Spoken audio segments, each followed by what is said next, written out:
Class, this is Team 6, and we're interviewing Mrs. Moore right now. And then, hi. Hello. So the first question is, what is the name of your business, and in general, what does your business do? The name of my business is Individual Support Services, and I own a personal care and a home health agency. Awesome. Oh, is there something else? Well, we provide services for individuals that are in their homes, like the aged and disabled. Oh, okay. And you actually go, they stay in their house and you go to them? Yes. Cool. All right. Jacob's turn. What does your typical day look like? Or what's an example of your typical day?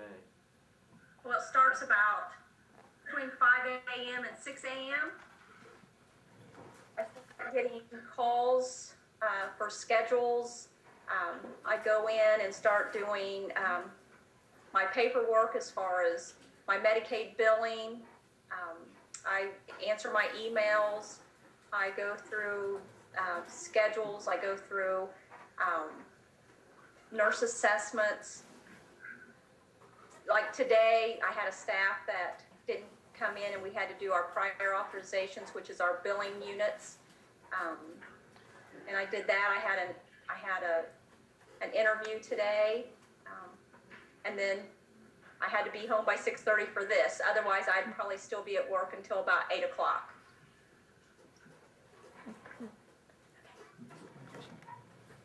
Hey. Hello. I wanted to ask you, what advice do you have for young entrepreneurs like us? Well, my advice is you really have to be willing to work hard, and you really have to be willing to put some hours in. It's, at least for my business, it's not something that's an 8 to 5 job. I'm on call 24 hours a day. My phone rings all the time. I have to be available. I have to leave. Activities or certain things that I'm doing to take care of my clients, you just really, you have to put your heart into it and really believe in what you're doing. I think that's the biggest thing, is if you believe in it, you can make it work. Awesome. So what was your biggest difficulty in starting up your company? Staffing. Finding the right staff to have compassion and believe in the things that I believe for my clients. That's real difficult because not everybody thinks that, this is what I really want to do, and they're in it for the paycheck and not necessarily in it for the clients that we serve. It's hard to find those people, and quite frankly, it's really hard to find those people in very young people. There are a few people that are young and really have good heart and passion and want to do this, but this kind of field, you really have to want to help people. So how did you end up coming over that, finding the right people? Did you have to specifically do something, or was it a lot of luck?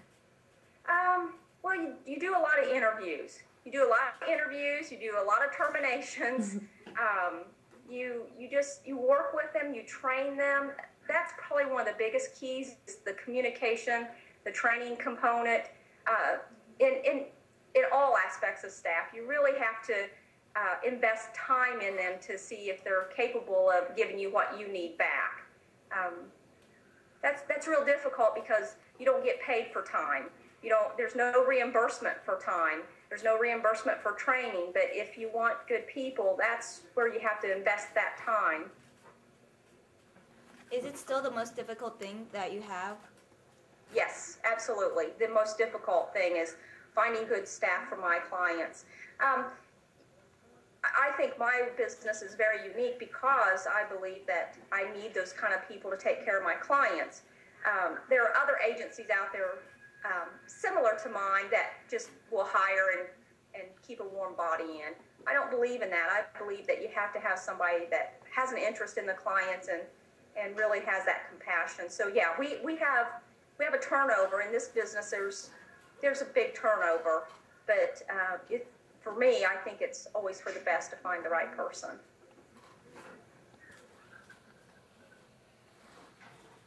Okay, who or what helped you out the most when you were just starting out? My family. My family helped me out the most. When I first started out, I kind of did this part-time, had a full-time job, but this is kind of what I like doing. My father-in-law became sick, and this is how I learned about this business. I had people in my home. We had our home robbed. It was very difficult, so I pulled out the regulations and investigated a lot of things to find out, what other agencies were doing to protect me, protect my family, and protect my father-in-law, and they weren't doing that. So I decided to give my father-in-law the best services possible, so I decided to start my own company. That's awesome. Take matters into your own hands. Yeah, absolutely, yes. All right. Hi. Do you know who is your competition or a competitor? Well, unfortunately, just about anybody can be my competition. The state Board of Health allows just anybody to start a company. The difference is I'm a hands-on person. It takes a hands-on person to be good in this business. You can't. Someone who has the money or wants to start a business, you can do that. But if you don't put your heart into it, you're just going to be one of those companies that gets shut down in a hurry. We're a business that, again, my heart's in it, my hands are in it. We're over a 500 employee business. Most of the small companies, are under 40 employees. It just makes a difference as to what you want to do with it. And the competition is tough. It's tough, but it keeps me on my toes. And I don't mind the competition because, quite frankly, I'm better than they are, and I know it. And I feel good about it. So I'm really not worried about the competition. And anybody starting a business, that's the kind of attitude you have to have, because if you start worrying about the competition, then you're no better than they are. So you really have to take pride in what you're doing and really believe that you're better than everybody. And I know that I am, so that makes it easy. That's awesome. Thank you so much for letting us interview you. That's all the questions we really have. So thank you for taking time out of your busy schedule to help us do this project. You're welcome. I hope that was helpful. I hope I answered all your questions. Yes, you did. Thank you so much. Okay, you're welcome. Have a good evening. All right, good night. Bye. Jacob. All right. Love you.